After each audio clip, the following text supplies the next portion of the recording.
Goodbye to buying cheap products from other companies, said the president's wife unilaterally declaring contract termination. It was an important client, so I was worried, but then I had a great idea. Understood, we will never deliver to you again. I said this and signed the contract she had brought. Later, the president's wife came back to our company, her face pale with shock. I'm Mia, 37 years old, and I run the company. My company, inherited from my grandfather, is a stable business with many trusted clients. To protect this company and its employees, I constantly study economics and development. We mainly manufacture precision mechanical equipment. Some employees have been here since my grandfather's era and they know more than I do. I visit the site myself and learn various things from them. My passion has been recognized, and even at this age, I have managed to earn the employees' trust. Of course, I also deal with clients earnestly and passionately. Thanks to this, the company my grandfather entrusted to me has maintained stable performance. But there's still more to do. I need to study more to earn their recognition even further. Then one day, something unbelievable happened at the company. It started with the wife of the president of a particularly important client company. She said her husband had a long-withstanding relationship with our company, but she never knew such a childish girl was running it. Saying that, the one looking at me as if scorning me was the president's wife of a major company that has had a contact since my grandfather's time. Mrs. Brown stated that today was the day of the year-end party hosted by Mrs. Brown's husband.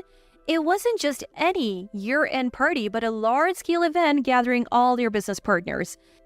It's an annual event, and this year I was invited and decided to attend. As my grandfather advised, I was mingling and greeting various people at the company. Then Mrs. Brown appeared, saying she was representing the president. Mrs. Brown is usually not involved in the management, so this was my first time meeting her. After a brief greeting and introduction and expressing gratitude for the special treatment we always receive, Mrs. Brown said something surprising.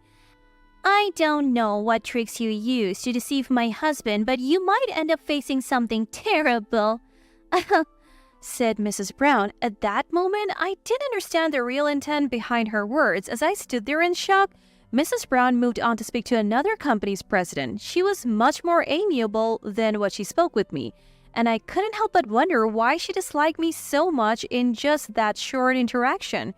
Feeling somewhat dissatisfied, the year-end party eventually came to an end. Instead of going to the after-party, I decided to go back to my parents' home to ask about Mrs. Brown.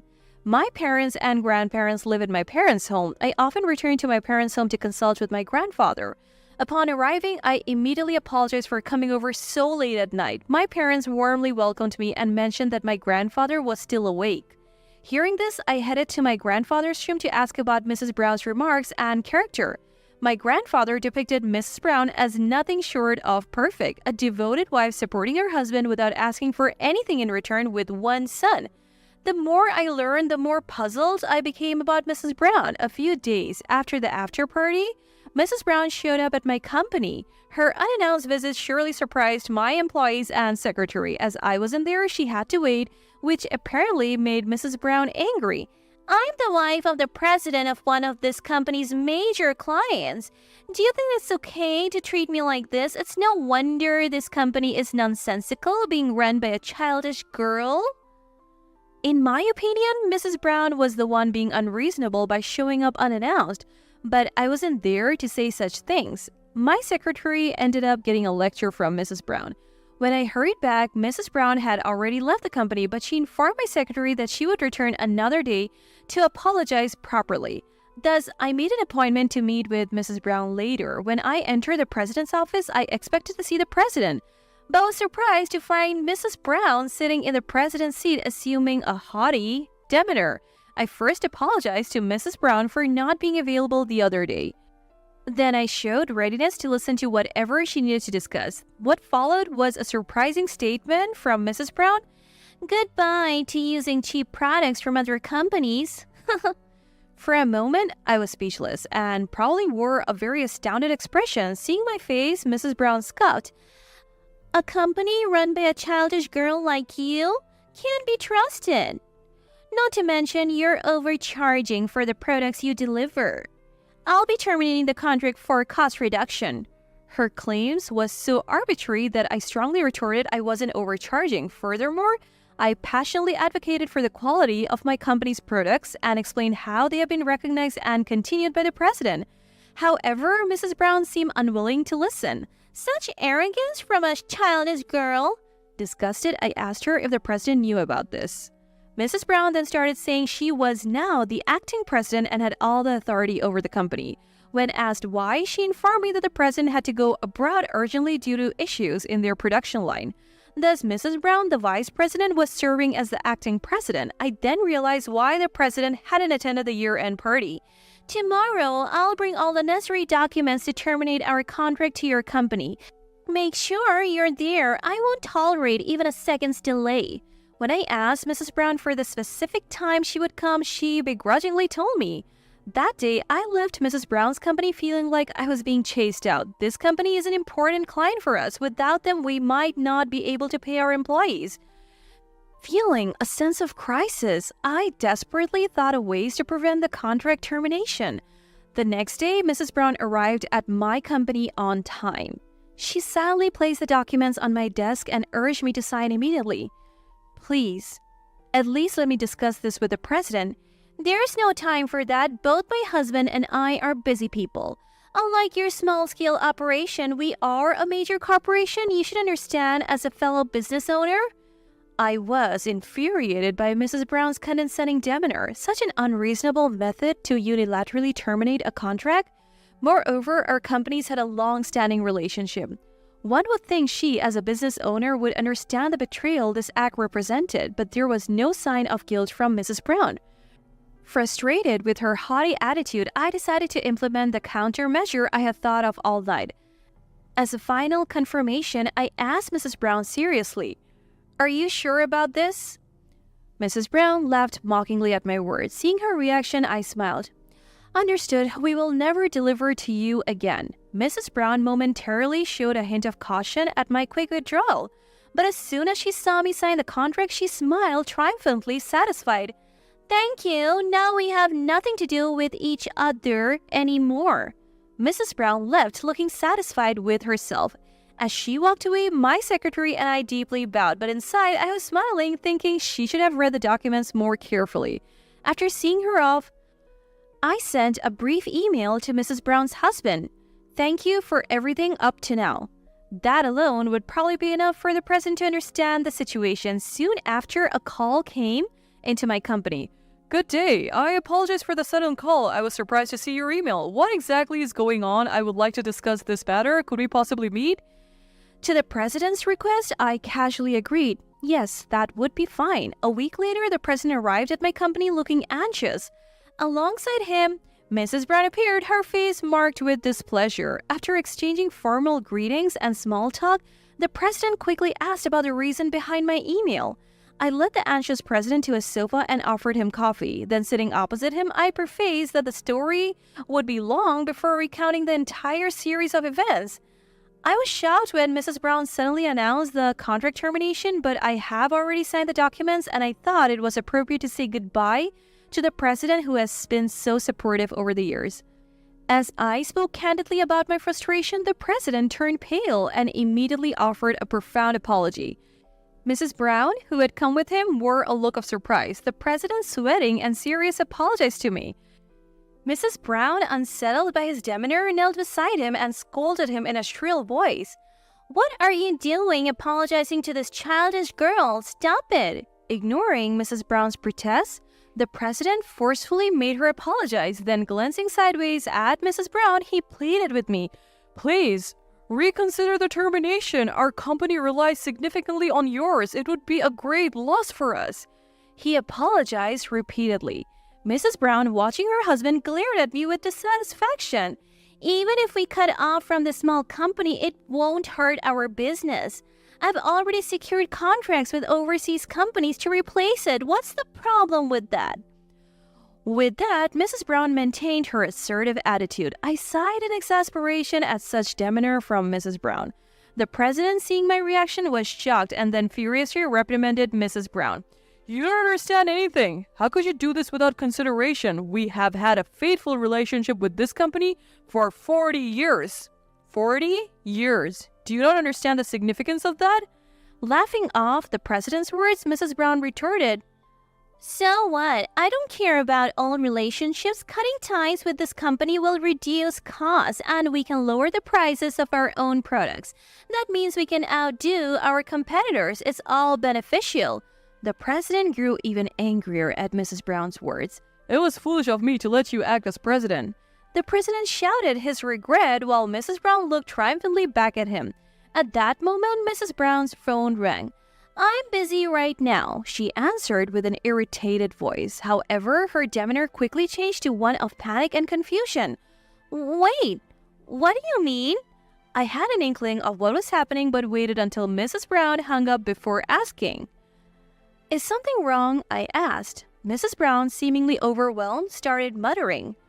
"The products we were relying on from the overseas company have been delayed by 3 weeks and everything that arrived is inferior goods." I couldn't help but laugh mockingly at her distress. That's to be expected. Our precision mechanical equipment has a unique aspect that other companies simply can't replicate. "What do you mean?" she demanded. "It's the craftsmanship," I stated clearly, looking at Mrs. Brown sternly. She looked back at me, still not fully grasping the situation. I took the opportunity to explain just how significant our company's cultivated technology and craftsmanship were.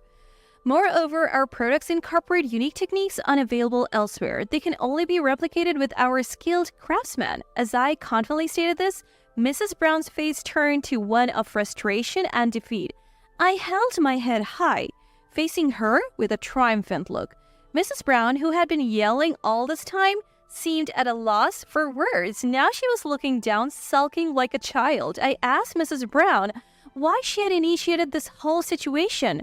With a defiant attitude, she started explaining, "I want to pass our company to my son, but my husband opposed it and wanted to hand it over to his brother."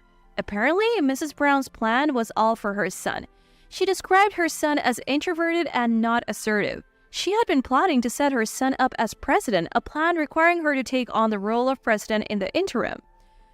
Fortuitously, a problem arose overseas. Mrs. Brown saw this as an opportunity. With the president away, she aimed to cut off business ties and increase her allies. She kicked out long-standing partners and progressed with contracts she had found, seemingly turning most of the company into her supporters.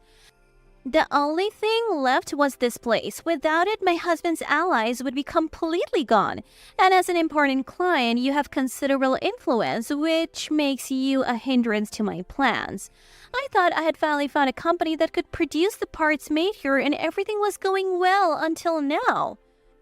Mrs. Brown glared at the president. Seeing her furious gaze, the president sighed in exasperation.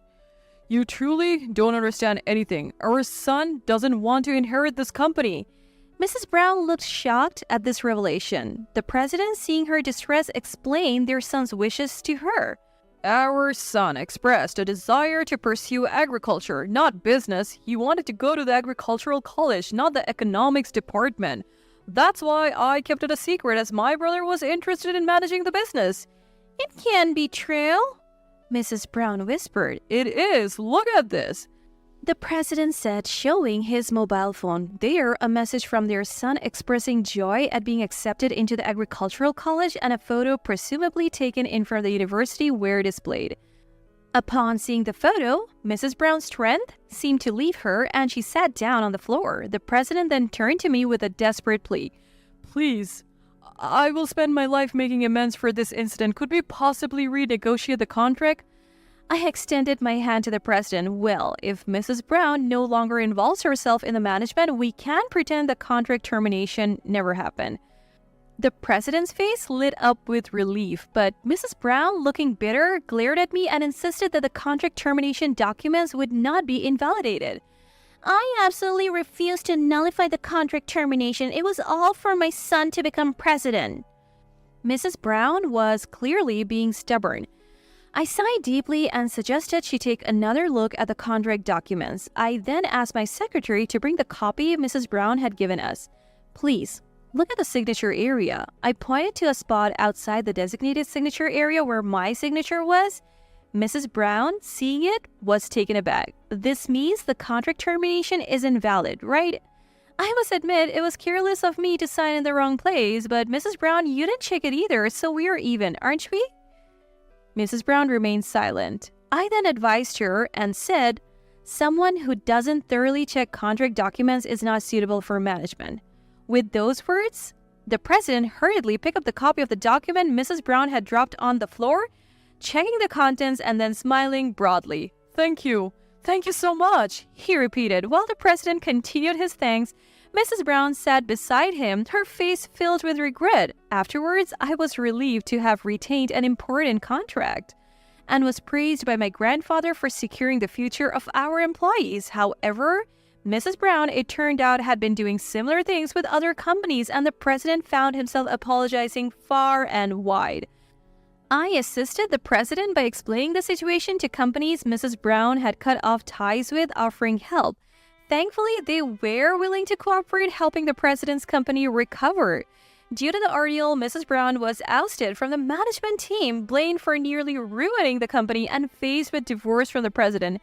She resisted, but the president, feeling betrayed, showed no kindness. The son ended up with the president, free from his mother's pressure, and continued his studies in agriculture with his own convictions. As for my company, not only did we gain favor with a major corporation, but the story spread, leading to new contracts. Our sales are growing, surpassing even what my grandfather achieved, and the employees are more supportive than ever. I continue to watch over them, learning and growing as the president.